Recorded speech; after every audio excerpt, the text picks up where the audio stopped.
वरिष्ठ समाजसेवी अनुपम तिवारी ने नगर निगम और सरकार पर गंभीर आरोप लगाए हैं। तिवारी का कहना है कि रीवा की बहुमूल्य जमीनें पहले ही कौड़ियों के दाम पर बेच दी गई हैं और अब जनता की 700 पर टैक्स लगाया जा रहा है। सिविल लाइन स्थित अटल पार्क को करीब 4.25 करोड़ रुपए में ठेके पर देने के फैसले को उन्होंने अत्याचारी और शोषणकारी बताया है।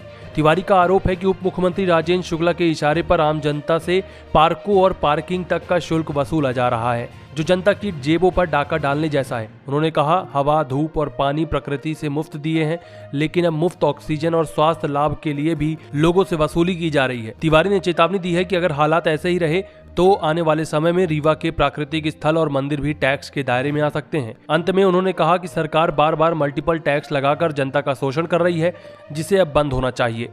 क्या है पूरा? देखिए, मैं आपके माध्यम से रीवा के विधायक और उप मुख्यमंत्री श्री राजेंद्र शुक्ला जी से कहना चाहता हूं कि वो कृपया पार्कों में ठेके पर पार्कों को देकर आम जनता को न नुचवाएं और उनकी जो है जेबों पर डाका ना डालें। अभी जो ये अटल पार्क 5 करोड़ 21 लाख में 5 वर्ष के लिए ठेके पर दे दिया गया है, इसको मैं बिल्कुल ही गलत और जनता के ऊपर एक अमानवीय अन्याय समझता हूँ, क्योंकि नियमानुसार हर प्रकार के टैक्स नगर निगम पहले से ही आम जनता से वसूल रहा है और अब इन पार्कों का रख रखाव और जो भी काम है ये नगर निगम और जिला प्रशासन की जिम्मेवारी है। लेकिन इसके बावजूद इस प्रकार से पार्कों में टिकट लगाना, पार्कों में लोगों की वसूली करना, जो स्वास्थ्य लाभ के लिए लोग सुबह शाम जाते हैं पार्कों में और शहरों में उनको कोई जगह नहीं है तो पार्कों में टहलते हैं, तो इसका मतलब ये हुआ कि माननीय राजेंद्र शुक्ला जी आप लोगों की सांसों पर टैक्स लगाना चाह रहे हैं।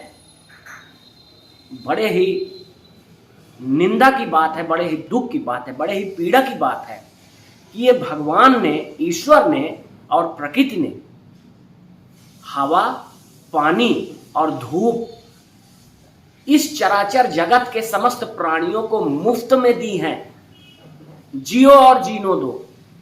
तो राजेंद्र शुक्ला जी, इस प्रकार कृपया आप लोगों की जेबों पर डाका न डलवाएं, अपने मित्र ठेकेदारों से लोगों को, आम जनता को, आवाम को न नचवाएं। ये आपके लिए उचित नहीं है।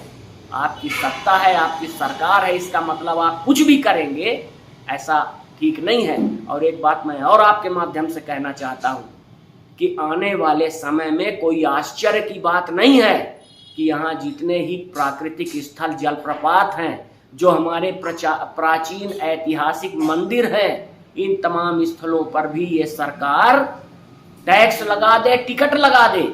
जहां हमारे रीवा की जनता अपना परिवार सहित सुकून के 2 पल व्यतीत करने जाते हैं लोग, उनको भी वहां जाने के लिए, उन स्थानों का दर्शनीय स्थल को देखने के लिए उनको टिकट देना पड़े, चार्ज देना पड़े, जो कि ये सरकार, ये एक ऐसा ठेकेदार जो प्रतिनिधि है, वो अब जगह जगह रीवा की तमाम जमीनें कौड़ियों को मोल बेच लिया और अब ये पार्कों पर भी इनकी निगाह लगी हुई है और ये कर ही रहे हैं, इन्होंने कर ही दिया कि लोगों से पैसा वसूली करेंगे पार्कों के नाम पर।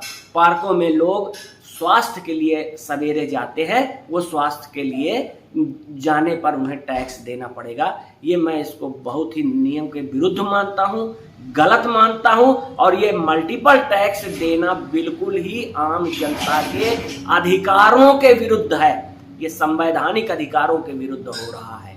मैं इसकी भर्त्सना करता हूं और आपके माध्यम से कहता हूं कि इस तरह के कार्यों पर रोक लगाई जानी चाहिए। इसके लिए आप लोग कुछ इसकी लड़ाई भी लड़ेंगे क्या कि ये इस तरह की लड़ाई लड़ने की बात तो है ही, ये आम जनता के जेबों पर डाका डालने की बात है। आम जनता को इसके लिए हम जागरूक करेंगे और बताएंगे किस तरह आपके साथ ये अन्याय और अत्याचार हो रहा है।